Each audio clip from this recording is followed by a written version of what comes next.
Next sari వచ్చేసరికి ఈ catalogue item అండి. ఇది కూడా డిజిటల్ ప్రింట్. ఇవన్నీ కూడా డిజిటల్ ప్రింట్, సాఫ్ట్ ఫ్యాబ్రిక్ అండి. ఫ్యాబ్రిక్ వచ్చేసరికి మనకి చాలా సాఫ్ట్ అనమాట, సాఫ్ట్గా ఉంటుంది. మనకి శారీ అంతా కూడా ఇలా మొత్తం ఆల్ ఓవర్ అండి. శారీ అంతా కూడా ఇలా ఆల్ ఓవర్ డిజైన్ ఉంటుంది. పైన చిన్న బార్డర్తో హైలైట్ చేశారు. అండ్ బాటమ్ వచ్చేసరికి ఇలా మొత్తం మనకి ఇలాగా బిగ్ బార్డర్ ఇచ్చారు. 2 స్టెప్స్ బార్డర్ అనమాట.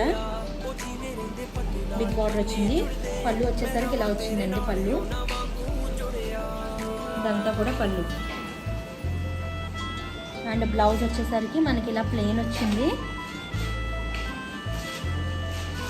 బ్లౌజ్ వచ్చేసరికి ఇలా ప్లెయిన్ వచ్చింది. మనకి ఏదైతే బార్డర్ యూజ్ చేశారో పళ్ళులోని, అదే మనకి బార్డర్లో ఏదైతే కలర్ యూజ్ చేశారో అదే బ్లూతో మనకి బ్లౌజ్ పీస్ అనేది వచ్చింది. కాంట్రాస్ట్గా సింగిల్ బార్డర్ ఉంది.